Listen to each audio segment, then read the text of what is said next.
Hey spooky people, welcome back to my channel. Today we are doing a really fun craft. We are going to be making this mini spell book from Hocus Pocus, and if you want to see how to make it, then keep on watching. This was a really fun craft to make, and the best part is, all the materials cost me under $10, so it was super cheap as well. Let's get started. Okay guys, so here I am at my coffee table ready to get crafting. I laid down some paper towels because we will be painting and it can get messy. So I would recommend covering the surface so that you don't get any paint on your table. Now I'm going to go over the materials that you will need to make this craft. The first item I have here is this little book box from Michaels. These are miniature sized and I got this book box for 50% off, so it was only $3. They had a few different variations of these, but I tried to pick the one that had the oldest, yellowest looking pages. The next item that I have here is this bag of googly eyes that is also from Michaels. I paid $1 for it, and it looks like these eyes may be dragon eyes, but they're going to work for this craft because we are going to be adding eyelids to our book, and you won't be able to tell in the end. Next, I'm going to be using a few different shades of acrylic paint. I have this burnt umber for the body of the book, but we will also be needing gray acrylic paint as well. I also picked up this little container of Crayola Model Magic from the dollar store that we will be using to decorate book as well. In addition to the paint, you will also need super glue, a few paint brushes, and a paper towel. Once you have all that, we can go ahead and get started. The first thing I did to get started was I went on Google Images and I pulled up a picture of book because I wanted my book to look as accurate as the one featured in the movie as possible. Once I decided on a reference photo, I decided to start step 1 of this project, which is to take your paper towel and tear it into smaller pieces, being sure to remove all of the factory straight edges. We want our paper towel to look torn and messy. Once I had a few strips of paper towels that I was happy with, I decided to place them down on the book to decide where I want them, and then once I got them in the position that looked nice to me, I glued them down with my super glue. This step is imperative because I feel that the paper towel really gives book really nice texture. Of course, in the movie, he is made out of human skin and he is very old, so we definitely want this book to be textured and a little bit rough looking. Continue to place your shredded pieces of paper towel on the front of the book until the entire front of the book is covered.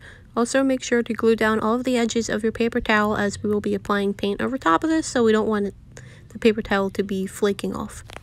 I decided to use super glue for this project because it dries very quickly and it is a great adhesive, but I think you could also use hot glue for this and be perfectly fine. This is how my book looked once the front was completely done, and I liked the placement and the glue was dry. So now that my glue is dry, we can go ahead and apply our first layer of brown paint all over the cover of the book. And I should have mentioned earlier, but these paper towels are of course very absorbent, so you would need to buy a fresh bottle of paint because for this mini book I used almost this entire container of paint.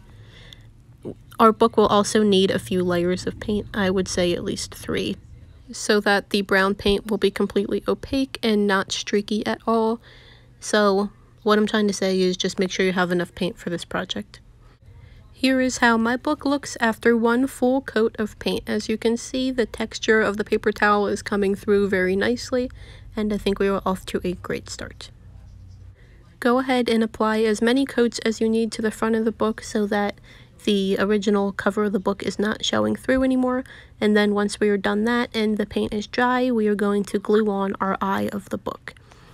Looking at my reference photo, I see that the eye of book is right in the center on the right hand side, very close to the edge, so I'm trying to line up my eye as close as I can to the reference photo of where book's eye is located, and here is where I placed mine.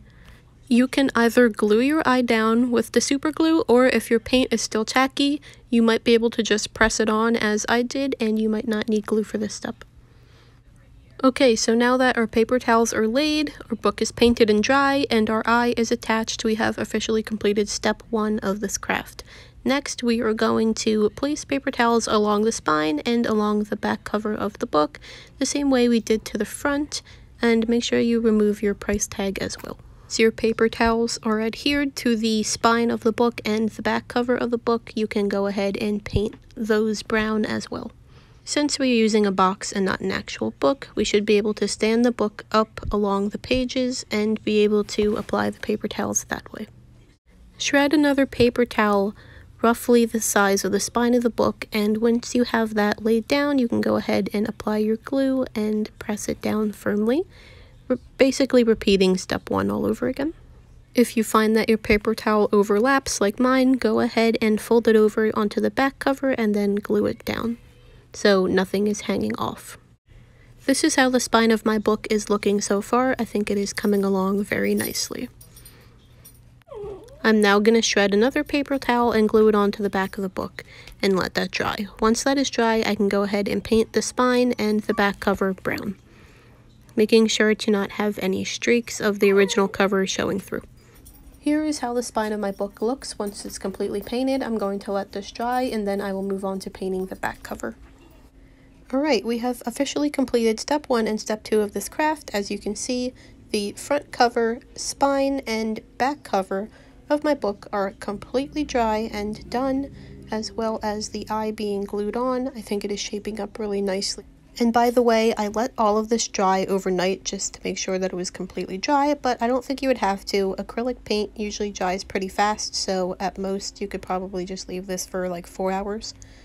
But now that our base of the book is done, we are going to open up our Crayola Model Magic and we're going to start designing the front cover of book. When I take the Model Magic out of the bag, this is what it looks like. So I'm just going to start off by breaking off a few smaller pieces of the Model Magic, and I'm going to be designing the metal parts on book. As you guys probably know, he's got a few little designs on the front of him, and I'm also going to be using this Model Magic to create an eyelid for his eye, because as you guys know in the movie, he has eyelids and blinks and stuff like that. And if you're wondering why I'm using Model Magic, I decided to go with that because it is very lightweight and it also dries quickly. You can also use Play-Doh if you cannot find Model Magic, so I actually do have a container of Play-Doh on standby, but it is heavier and I find that it doesn't dry as nicely because Play-Doh can crack and stuff like that. But I find that Model Magic works really well, and you can get it at the dollar store, so it's very cheap as well. Okay, so for this step of the craft, the reference photo really came in handy. I used the Model Magic to make his stitches, as well as the clasp around his eye, his eyelids, and the 3 snakes are on the front cover of him as well. I'm also going to be using Model Magic to do the ridges across the spine, but that will be in another step. Once I felt the Model Magic was adequately dry, I went ahead and started painting everything. So as you can see here, I painted the eyelid first. And after about 3 coats of brown paint, I felt that it was really coming along. I think it looks a lot more believable as a human eye now because, as you guys remembered, originally these were dragon eyes, so I used this Model Magic to cover up the scales that were visible on the eye, and now that I did that, I think it looks a lot better. Moving on from the eyelid, I'm going to be again painting the hardware on the front of book. So I'm just taking white paint and black paint and mixing it together to make a gray shade. I want this to look like metal, so I'm going to actually dry brush all of this with a little bit of black once it's done. But for now, I'm just going to mix up a gray color that I like, and then I'm going to start painting the hardware. For the stitching on book, I did decide to go in with straight black paint just because I wanted it to look like he was stitched together with black thread as shown in the reference photos. Here is a close-up of me painting the hardware, that nice gray shade. This is going to make it look a lot more believable that it's actually metal, and also this will also help to add some visual interest by not having everything brown by adding a new color. And I don't know if I mentioned it previously, but I bought all of these paints at Michael's. They were on sale, so I got all of them for $1 each.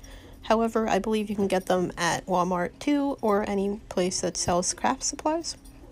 If you want to save yourself a little bit of trouble, it might be easier to paint all of your Model Magic pieces before you glue them onto the book. I realized that after I did it, because it was a little bit challenging for me to get in all of the crevices between the clay and the book to make sure I got all of the white spots. So if you want to save yourself some time and a little bit of hassle, you might want to paint everything before you glue it on. I also want to know how many of you guys have watched Hocus Pocus 2, and also let me know down in the comments what you thought of it. I thought it was decent, but definitely did not live up to the original. Some parts of it I found to be a little cheesy, but overall it was a fun movie. I would probably watch it again. Let me know down in the comments what you guys thought of it. I'd love to know. So this is how book is looking with the first layer of gray paint. Of course, I will let all of this dry and then go over it with a few more layers.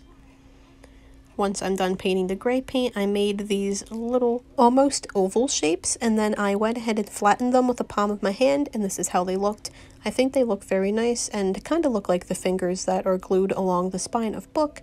So once I was happy with those, I glued them on and of course painted them with my brown paint. And finally, as I mentioned earlier, I went in with a little bit of black paint on a dry brush, and I dry brushed it over the silver parts just to make it look a little bit more weathered and aged. And guys, this is the final product. I am so happy with how this turned out. I think it looks amazing. It definitely looks better than I imagined it in my head, and I think it looks very movie accurate. Please let me know down in the comments what you guys think of it, and if you go ahead and make this craft, I'd love to see it. Please tag me on Instagram, and that way I can see it. I'm on Instagram as Good Vibes or Die. So that's how you can find me, but that is officially end of my video, guys. Thank you so much for watching. I will see you next time, and stay spooky.